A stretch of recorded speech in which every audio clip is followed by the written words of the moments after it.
Hi Zubair, welcome here. So great to be here on the show, loving the energy in general. So your keynote speaks to Africa's advantage with AI and cultural capital. What makes Africa uniquely positioned to leapfrog into this moment of global transformation? The way we kind of lens Africa is that the population, first and foremost, it skews young, right? So we have a third of the population base that is under the age of 35. South Africa is also incredibly digitally native. So you have a ton of people online constantly. So I think when you look at global mobile phone usage, South Africa is number one, believe it or not, across the entire world. And then when you add in the fact that an average 18 to 24-year-old checks their phone 30 times in an hour. Can you believe it? Yeah. All the data is showing us that South Africa and Africa in general is well positioned. And so our perspective is that often you look to centers like London, New York, Sydney, Singapore to shape culture and output. Yeah. Our theory is that South Africa is well positioned to lean into arts, music, food, etc., and to utilize that as a driver to amplify growth. Nice. Just because we are leading in that forefront of mobile usage and also having the youthful generation as well. Yeah, absolutely. So both of those in combination, but then also when you add the fact that this culture is very rich in terms of heritage. Yes. It's not copy and paste, right? Yes. I'm from Dubai, right? I love Dubai, but we've imported in a lot of different ideas and thoughts. I think now is a great opportunity for South Africa to share their story. Awesome, thanks.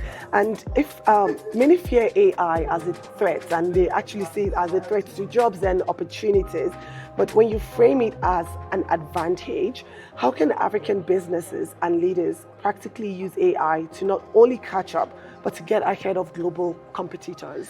Yeah, for sure. I mean, that's a great question. So I think that first and foremost, it's about upskilling within organizations, right? So you are accessing AI the same time I am. And initially I was like, wow, this is a little bit complex. Yeah, I'm not really sure what it's like. And so I treat it a little bit like a toy. So you play around with it and you leave it for a while. Yeah. Then over time, that AI became a tool. So I became a lot more confident. I upskilled myself. And now I perceive it as a teammate. So it helps me save time. It helps me be a little bit more efficient. And it also gives me sparks of creativity and direction based on how I use that platform. So the baseline here is education. And once you have an understanding and awareness, then it's about enablement. So when we talk about utilizing that technology to go into the future, I feel right now, South Africa has access to great data. It has access to wonderful content creators.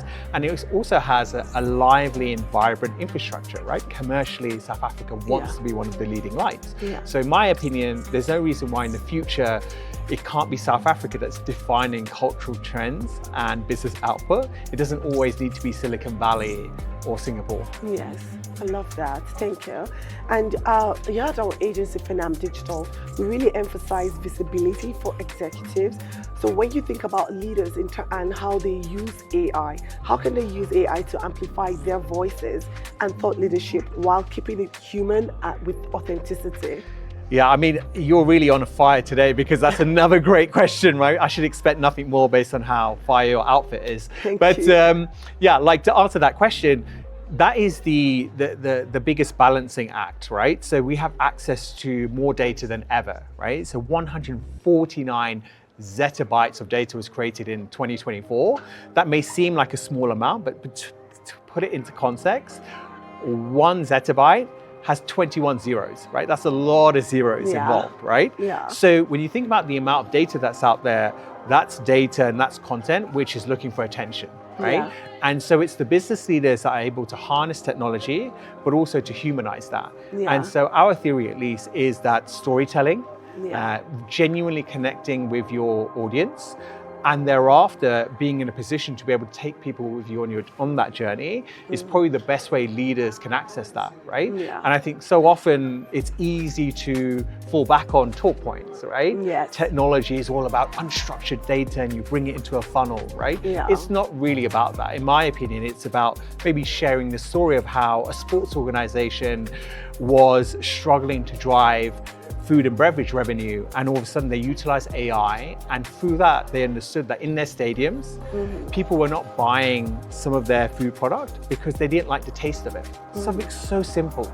Yet technology and AI enabled that executive team to understand that and then to increase revenue triple digit, and also to help improve customer or fan experience. I think storytelling in and around that, I think is incredibly important, because from the outside in, AI can be a lot of numbers, it can be a lot of SEO, GEO, etc., etc. So I think the ability to tell stories and to take people with you on that journey is a really important part of being an effective leader. Yeah, I love that. So essentially sharing what's happening in our everyday lives and showing how we're using AI and data to amplify that. Yeah, 100%. And I think a big part of that is, I was blown away. The other day I was in Europe visiting family, and my nephew, he's only 10 years of age. And like most things, he doesn't perceive a Hollywood superstar to be impressive, right? He doesn't look at Brad Pitt. He doesn't necessarily look at George Clooney or Angelina Jolie. His reference point is KSI, right? His reference point is Logan and Jake Paul, which still blows my mind to this day. So I was sat there with him and I'm like, oh, what are you up to? And I was just joking with him about a particular beverage brand, right? And he was like, I only drink Prime, right? And I was like, wow, why do you drink Prime? And he was like, I love the taste, I like the content they create. And so this 10-year-old boy, my nephew, had gone one step further and thought, maybe I'll create my own product. So he utilized Perplexity.ai.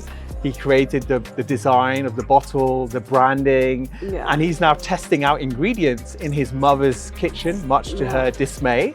And so this is a 10-year-old boy that is utilizing AI in a very practical way. So what that really shows is that AI has the capability to impact all parts of a top-tier organization, but it's the intention behind it, and it's also having a definitive strategy so that you get a measurable output. So leading with intention and just bringing it down to our everyday experiences and telling that. Thank you so much for that.